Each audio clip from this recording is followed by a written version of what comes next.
Hello, everyone, and welcome to our Seven Investing podcast. I'm Seven Investing founder and CEO Simon Erickson.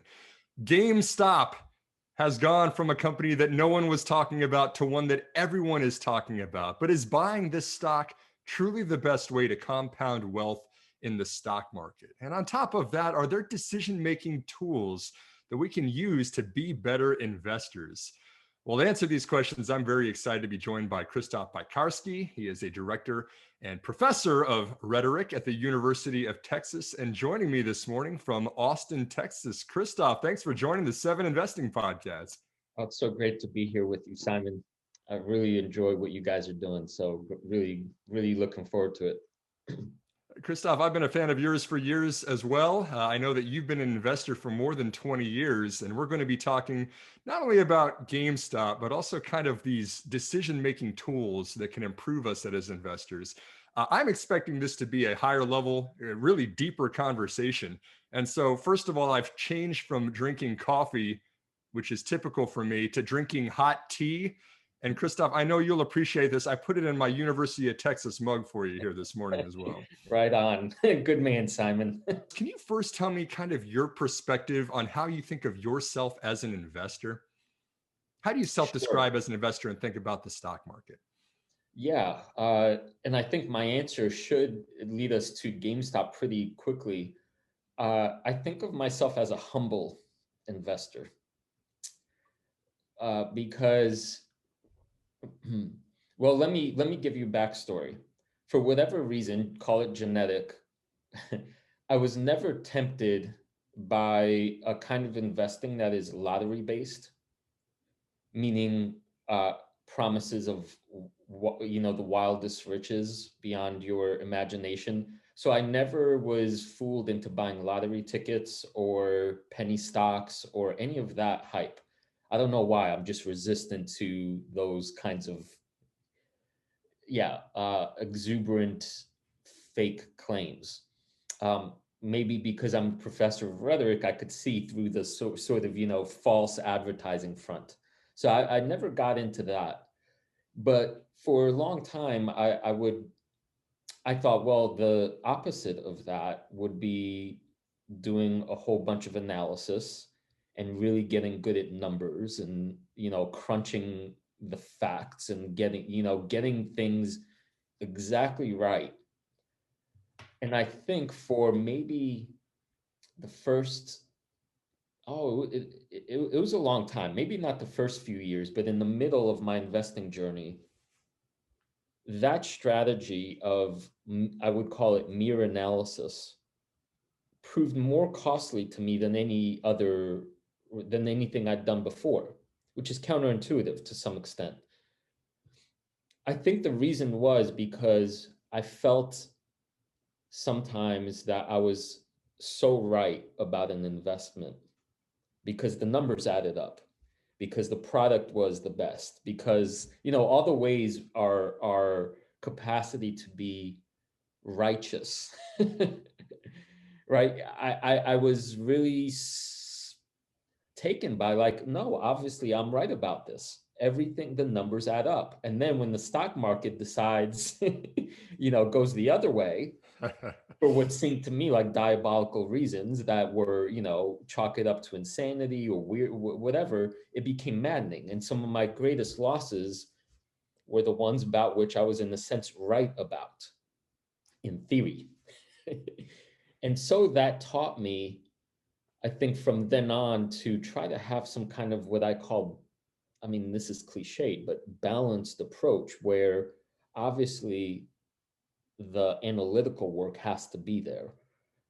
But if that's not enough, then what is this other thing that's needed?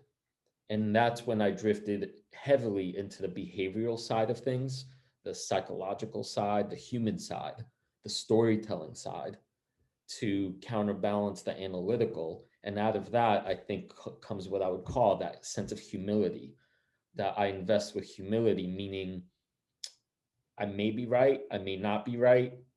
If I'm right, great. If I'm not, I'm going to admit it very quickly with no sense of shame or no loss of no damage to my identity. which then allows me to course correct and keep following the, good stories, the ones that are working. So I abandoned that sense of needing to be right. And I think, I know it might sound, here's the thing. I think if I hear myself saying that, it might sound fluffy to any investors getting in the game. Oh, here's a guy that just goes by some loosely defined code of humility. And yet I'm pretty sure this way of looking at investing um, has created more, higher returns for me than any other framework that I could think of. So let's get deeper into that then, because I know that Krzysztof, you kind of started a lot of your investing in kind of the mid to late 90s. You saw obviously the dot bomb, the dot-com crash in the early 2000s that changed a lot of people's conviction in the stock market. But it kind of feels like there's some echoes of that today, right? When people are trying to jump in and out of stocks so quickly. I've been seeing a lot of messages that people are just saying that investing is easy right now. It's almost frustrating for long-term investors to hear things like that, because it seems to suggest that you can just get in and out of stocks and make a lot of money without really considering those risks. You have mentioned that you really believe in character of investing, and you mentioned things like humility and patience. What do you think about what's going on in the market right now, and what could possibly we do as investors as a whole that might correct some of this behavior? Simon, I think this is actually normal human behavior. uh, in the sense that humans in general, historically, go through phases and cycles. I think the internet makes it easier for us to see more clearly what cycle we're in, just because it's, we all now have these tools that allows to magnify behavior on Twitter and social media. But go back to any, historical civilization, there's booms and there's busts. And human beings are wired pretty much the same today as we were wired in ancient Rome. So when things are going well, we get big heads. When things start going poorly, we get overly pessimistic and downtrodden. I don't think that's ever going to change. Uh, in general. What can change, or I think what we can tend to in the moment, is identifying explicitly for ourselves, oh, this is a phase that we as humans collectively are in that seems to be getting overly exuberant, overly enthusiastic, overly, dare I say, greedy. And being aware of that's the phase we're in now, and then saying, okay, well, that's an important piece of data, isn't it? That is the service I think uh, Seven Investing can provide for a lot of people. Not to shame, in other words, not to shame the people who are being kind of taken over by this mindset, because it is normal, but to bring a kind of awareness to them as these kinds of things you're making claims about on Twitter, about the ease of investing and posting your gains in a month, that is pointing you toward a greed mindset. And then you have to realize that historically that always ends badly. Yeah. And the long term, I mean, if done right, we do want to empower investors. We think that the stock market is something that people should actively be involved in. But perhaps YOLO, look how much money I made in the last 20 minutes, and let's brag about it to everyone who will look at my brokerage, isn't the most constructive behavior. No, I mean, right. Read any Shakespearean play, read any ancient Greek, The hubris, yeah, poem. sure. Right. Yeah. The story always ends the same. Always. And I like, thinking of investing sort of as a two-part thing. It's like you gotta do the initial investing part, analytical part well enough to get yourself gains, and then you gotta do the behavioral stuff to keep them. Right.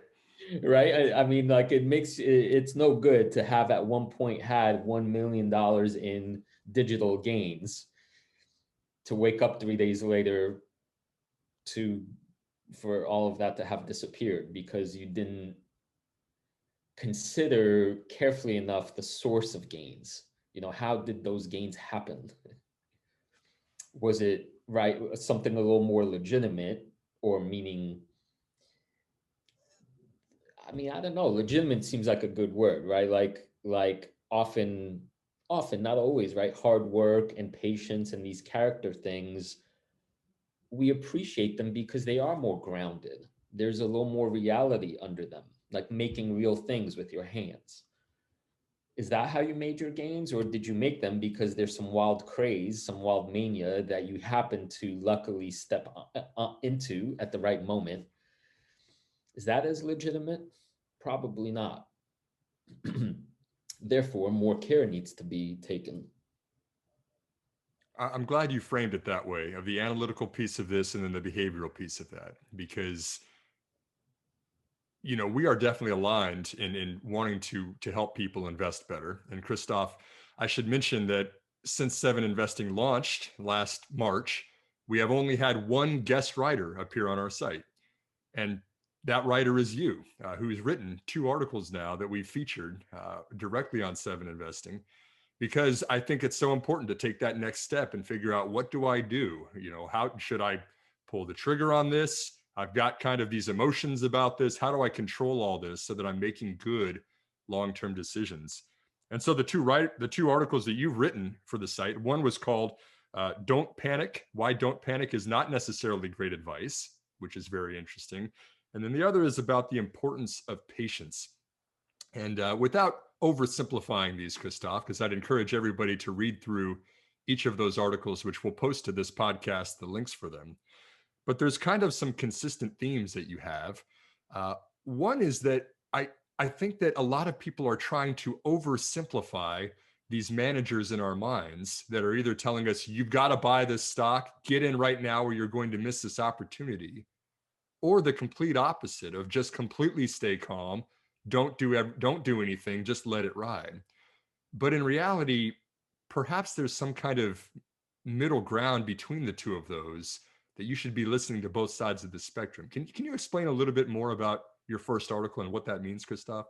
Sure. Yeah. This is, I think many of my responses are born from my experience as a Zen practitioner, which now has sort of been a guiding framework for me for, I want to say, 12 years. And that's what I wrote my dissertation about. So a lot of these ideas stem from that particular curious source. In the Zen framework, I teach, and I also teach a class at UT called the Non-Argumentative Rhetoric of Zen. I'll be there. I'm going to audit that one next time I'm in Wait, you're Austin. in. You're in. It's a life-changing course for many students that take it, because there's a pop culture view, I think, of Zen that basically makes people think it's about chilling out, relaxing, right? Not being swept up by some emotion. Uh, in one way, it's not wrong. It's just so overly reductive that it is kind of wrong. Because what you end up seeing is, if you ever encounter a legit Zen master, and there's not that many of them roaming the earth, so good luck trying to find one. But if you do, you'll notice that they do exude this remarkable sense of ease and calm. But what makes them legit and genuine is that that sense of ease and calm is not fake, and it's not because they are dismissing or keeping things out of view. If you, I mean, in theory, if your house is on fire and you step outside and you just look the other way, in theory, you could stay calm. Right? You Good could point. pretend that your Good house is point. not on fire, right? And that's kind of what most people think Zen is about, a certain kind of pretending that things aren't as bad as they are or the house is on fire when it is. What Zen principles ask us to do instead is to actually notice inside your mind body complex, all the things that are arising. And that in an investing sense, that includes like the part of you that's say greedy and wants more and is winning, right? What does that feel like? And then you also have probably another part inside of you that's really scared. That's like, oh my God, we've made so much money. We should sell immediately because it's already up 30%, right? We'd be foolish not to. This what I wrote about in that first article, therefore, was to not fall into the trap of preferring or arbitrarily choosing one or the other part of you and acting from one or the other. Instead, it's that middle ground, more middle ground awareness piece where you recognize you have both of them and you want to learn about what both wants. You want to kind of connect with the greedy one, and you want to understand why does it want you to buy more, more, more, right? What is it seeking for you, right? And it's legit, like it's a legit. It's not like a woo woo uh, imaginary thing. Like ask anyone, they will tell you they hear like voices in their heads, right? There's like, and I'm not talking about like schizophrenic, like medically, like as a diagnosis of a biochemical imbalance. I'm talking about most normal people have different feelings, voices, right? So what happens when you turn toward the greedy one and figure out what it wants for you? Then get that data, and then equally have the capacity to turn toward the one that wants to panic. Why is it panicking? What's it trying to do for you? And you then, just by doing that, you realize that both of these parts are genuinely interested in your well-being. They want to help you. It's just what's odd is that their strategies are exactly opposed to one another. So typically that means that these parts get into conflict with each other because this one wants more, this one wants less. And when you think about it that way, that's where that larger sense of anxiety comes up. That anxiety is the direct result of having two separate strategies fighting it out in your head. So to land the plane here, what I'm kind of writing about and advocating is a simple capacity to begin to notice. Just notice that this is kind of what's playing out inside of all of us.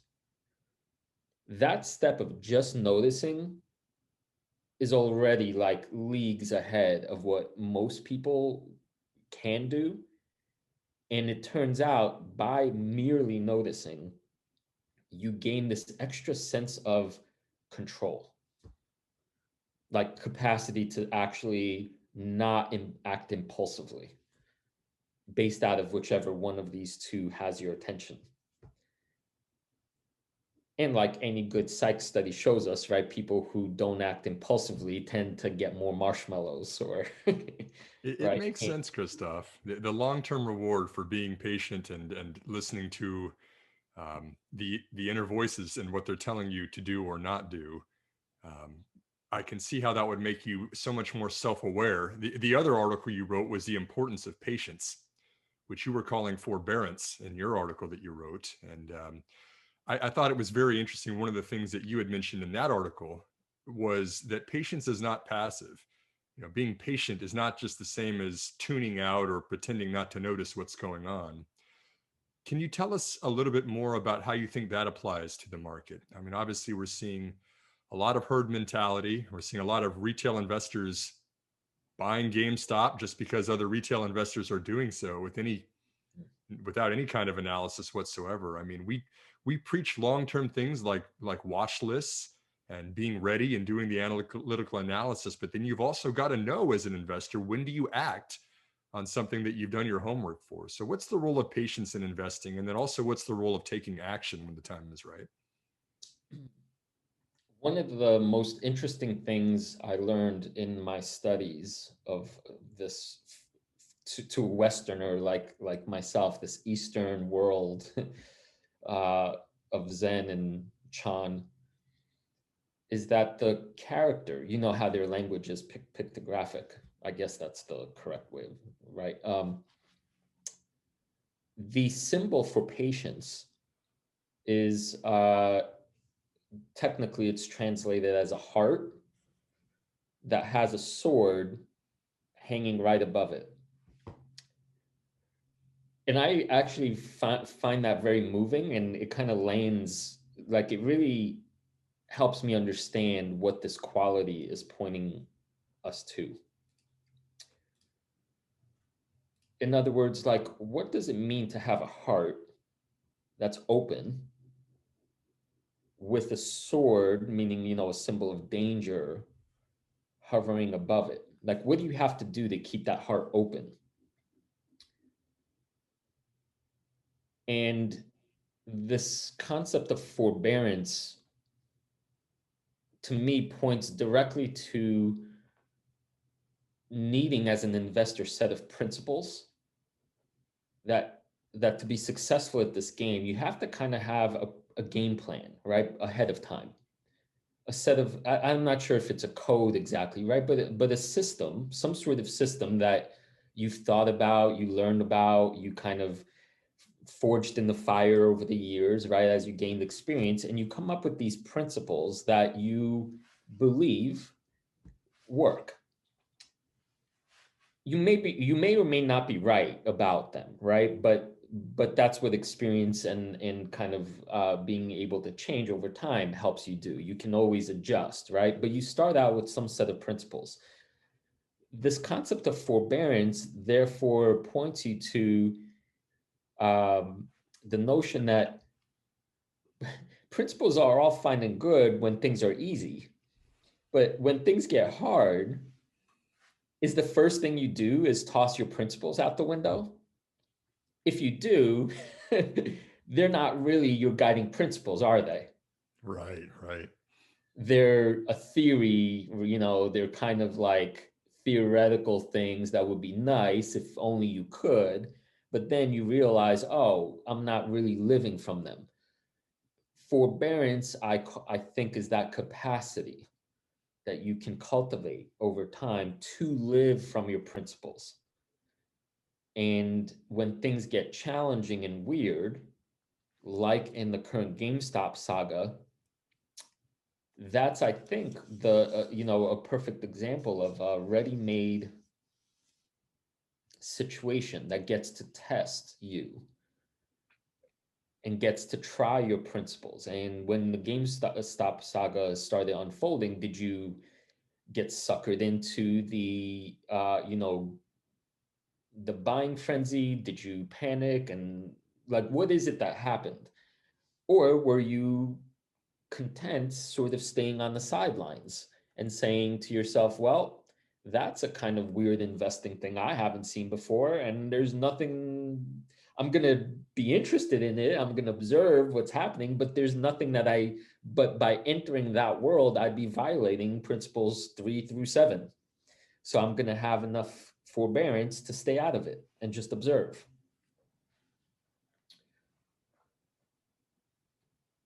Lost is an investor without principles. I think. We have 7 of them, Krzysztof, which we should post to this as well. And thank you for the spot up on them. There was one other thing in this article that really caught my attention that I thought was quite insightful, and that is you were pointing out that we never have complete information as investors. And I think that this is kind of another one of those emotional anchors of we say, oh, I'm really interested in this company. Maybe I'll buy it, but there's something that just kind of holds us back from actually hitting the buy button, from actually taking a position. Maybe it's, oh, maybe I just haven't done enough research, or oh, maybe it's too expensive of a value, whatever it is. We never get complete information as investors. We can't know everything. What types of companies do you invest in? And what generally prompts the moment of action for you to purchase a new investment? Mm-hmm. Great question. I've got plenty of hot tea if you need to take a minute. Yeah. Well, I'll confess to you that I also, since a fairly young age, I was hit pretty hard by the poker bug. That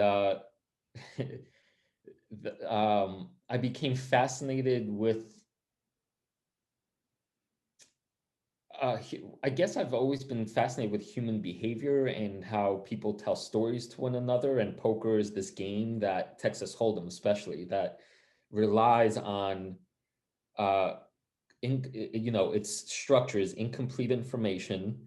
And then on the highest levels, you're not really playing the cards, you're playing the other people. And so I've more than dabbled in this world. And, you learn, for example, that sometimes 0.0 whatever 6% of the time, you might look down at your hand and see aces. Well, aces are a funny thing because aces are the best hand that you could be dealt. So you're, I don't know, about approximately 82% favorite to win. And 82% is a pretty high percentage, right? So many people then get all excited about their aces, and most of the time they do well. But you then also have to realize that 18% of the time, they're not going to win, even though there's nothing better. Statistically, 18% is still pretty high. Right. Right? I mean, if 1 of 5 times you cross the street, you're going to get run over. You're going to, right? It's not as simple as it seems, right? So given this framework that even in the best of times, there's no such thing as a sure thing when we're dealing with incomplete information, I think over time I've let go of needing to be right, or, I got rid of that perfectionist part of me. I got him to relax. I have these conversations in this parts way, saying, I know you want the best for us, and I know you want 100% accuracy. And I know why you would want that, because it's safer, because of course we want to invest in things that are 100% given. And that's actually not how the world works. So thank you for sharing with me your concern about the need for accuracy, but in this case, we don't have it, so we're going to have to proceed anyway.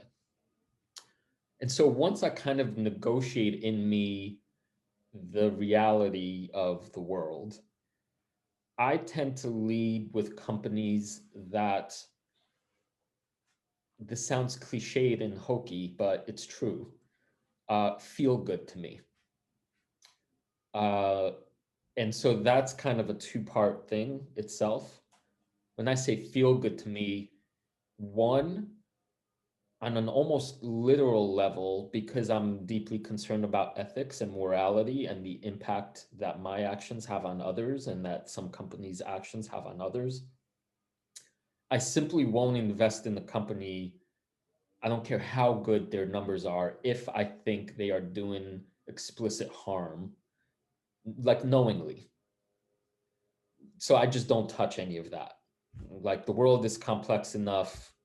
or troubled enough. I don't need to participate in any way in that kind of thing.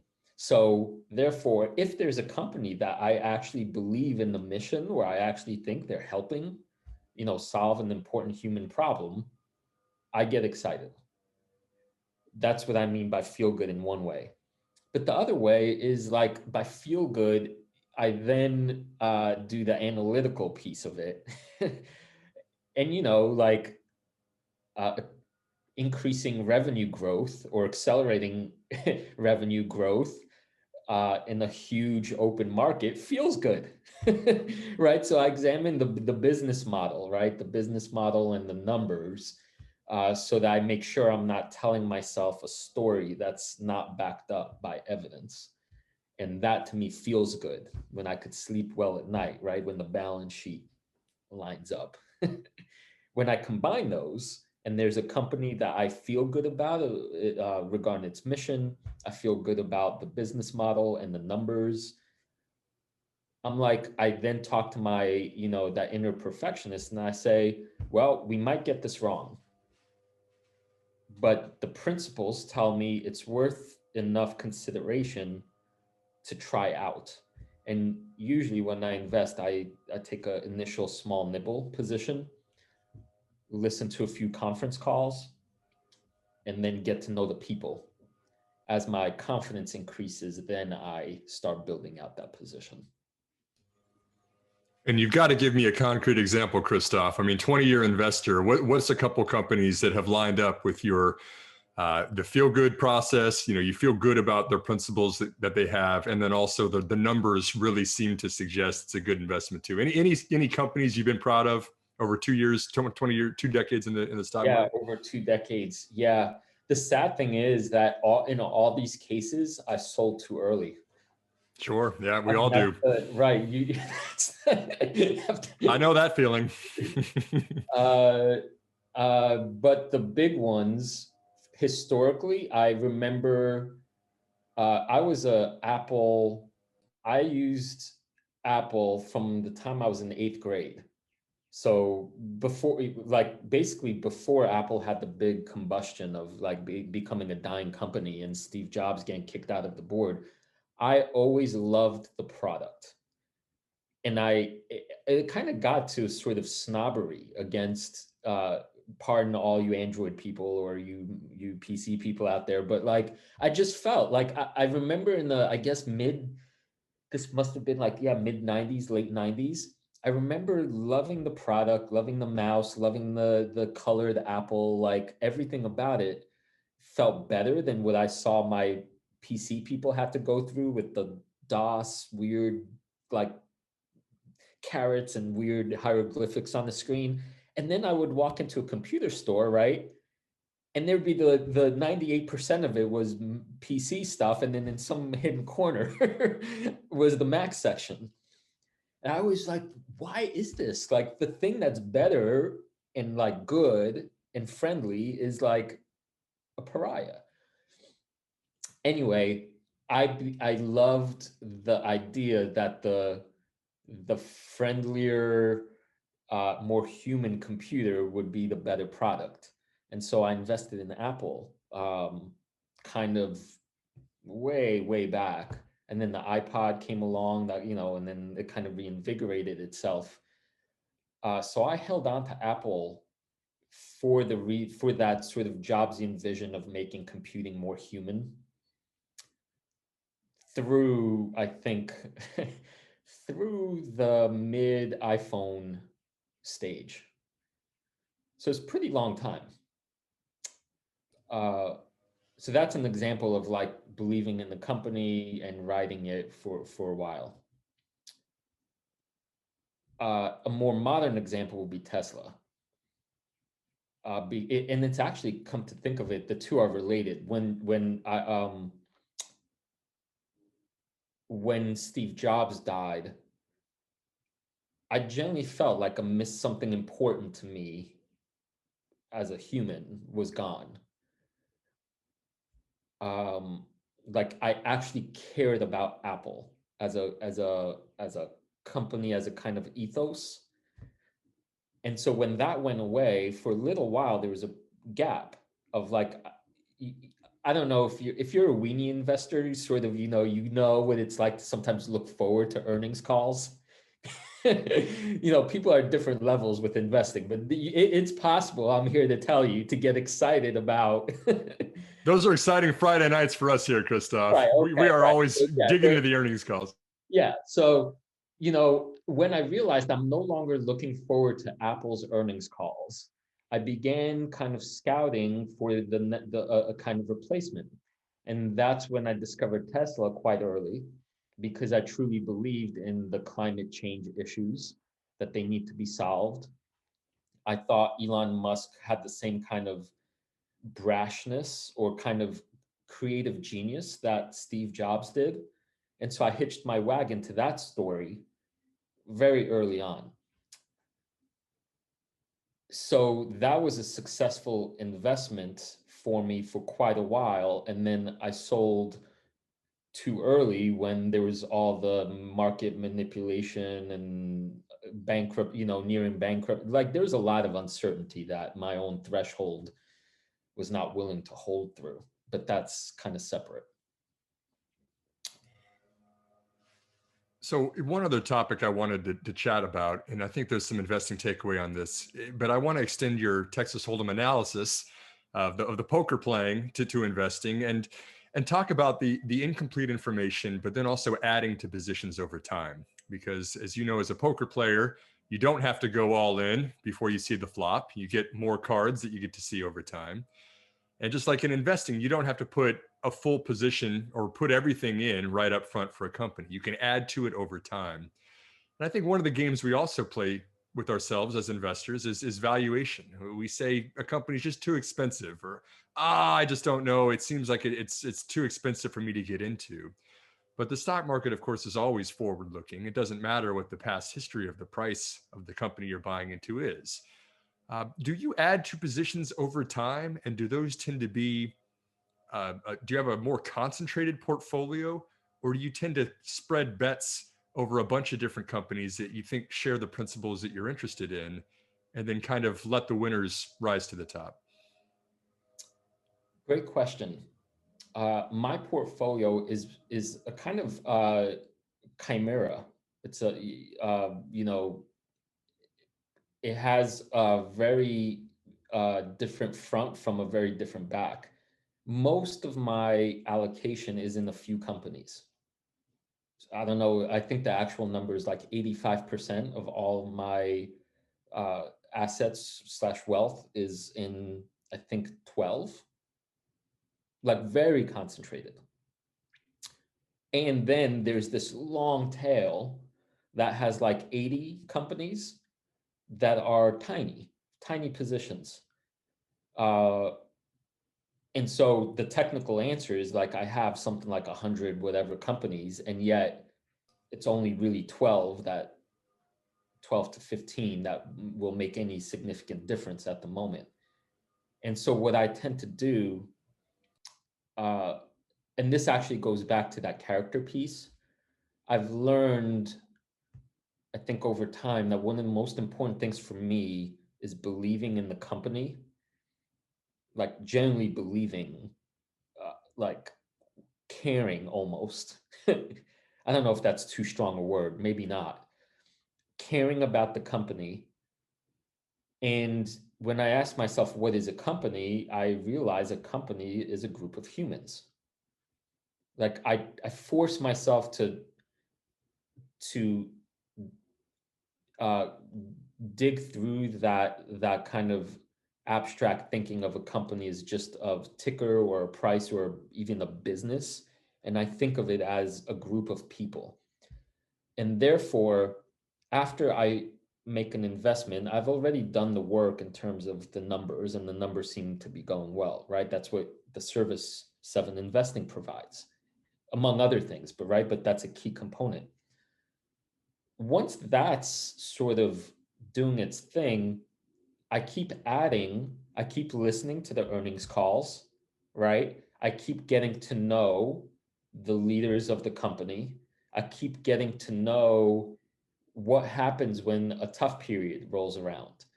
Are they honest, or do they dissemble and try to avoid, the real issue? As long as the people running the company continue to impress me in terms of integrity, in terms of creativity, in terms of truth telling and all these character things, I I typically tend to add, because the story was there, the numbers are there, the people are there. And so for me, it's a all the companies I would say in my top 12 are now longer term positions, because they've gained my trust, put it that way. It's not always that simple, right? It's not always that simple. Sometimes there's a hot comet that arrives on the scene, right? And it's like, okay, I don't have like the IPO landscape and all of that. But even then, if I take a sizable position at the start, it's not going to be more than, like 4%. And then I become very careful to make sure I follow the people quickly. I make it a priority to learn about the company's character. So yes, I add over time, and I'm pretty quick to cut a company as soon as anything is untoward. So it's a kind of paradoxical, yeah, it's a paradoxical answer I'm giving. It's like, in theory, I want to develop a long-term relationship. And as long as my partner in investing, in this case, the company, shows up with full integrity, I continue adding. The moment there's something weird or off, or the story becomes pure story, I'm out. I don't, you date the stocks, you don't marry them. but That's right. but I like dating for a long time. Well, stick to the principles and have conviction, I think, are the takeaways from that one. One last question for you, Krzysztof. A lot of people who might be listening to this podcast might be new to investing, and they are jumping in at a very interesting time right now. It's been an interesting year for investors out there. What would be, there's so much good advice from this entire podcast for people to learn from you, but if you were speaking to a brand new investor that's just now buying their first stock, what would be one piece of advice you'd give to them? Yeah, great question, Simon. I think this might take us full circle. My strategy is one of humility. So for you new investors, when you're hearing these hot stock tips, when you're seeing GameStop soaring, you have the herds downloading Robinhood and all of this, that's telling you that greed is now operating. Remember, greed does not end well for often. There's a reason for that. And so if you can remember to invest with humility and patience, basically these two virtues that we've been talking about, then you'll realize there's no rush. You don't have to rush to buy all the things with all of your money. You could test it out, right? Buy a tenth of what you can afford. See how it starts playing out. If it goes bust, you'll be happy. You only had a tenth. If it does great, okay, well, if it does really great, then you also made money, which is the point. So that kind of moderation, but the larger sense of humility to me is like, you invest with a self-awareness that, one, you're never going to be right all the time. Two, by the game structure, you can't be right all the time. It's just impossible. So if it's not about being right, then it's about just being careful. It's about being in control of, in dialogue, I would say, with these inner parts of you, so that the greedy one gets to have a say, because you got to step up to the table, right? The greedy one is inviting you into the game. Good. It's helping you in that way. The fearful one is telling you to be cautious because it's dangerous, and it is. So you listen to that one too. And you kind of, when you get those parts dialoguing with each other, that is what I call integrity, meaning integrated. Your parts are integrated with one another. They're not in their separate corners. And if you can invest, then you follow the recommendations that Seven Investing offers, right? And you read the analysis, you begin to understand the idea behind this investment, if it makes sense to you, if you enjoy the company, meaning you like the idea of what it's doing in the world, then start out with a position that's reasonable, that you could afford to lose in philosophical technicality. Sleep well at night, and then when things unfold, add a little more patience, right? That kind of not patience as in like be an old Chinese Zen master on a mountain, right? But but if you invest with integrity out of principles, it feels good because you're not going to be pulled and pushed by these impulsive parts. When it feels good to you, you're not going to make some of those behavioral mistakes that, from my mind, the most costly. I think those are great investing lessons about humility and patience and the integrity of investing. Again, Krzysztof Piekarski, he's a professor at the University of Texas. I consider a Zen master of investing. Krzysztof, man, a lot of fun. Thanks for joining me on the Seven Investing podcast here this morning. Oh, it's a pleasure speaking with you, Simon. You guys are doing such great work. I love your recommendations, and I love being able to contribute in what small ways I can. So really appreciate it. And we're going to give even more access to Krzysztof for people that want to get into this topic a little more. You know, you've seen several of his articles on our site. Now we're having the podcast with him. We're going to find ways for our subscribers to interact, for those that might be interested in learning more about behavior and that side of investing. So, Chris, again, thanks for joining Seven Investing Podcast here today. And for everyone listening, thank you for tuning in as well. We are here to empower you to invest in your future. We are Seven Investing.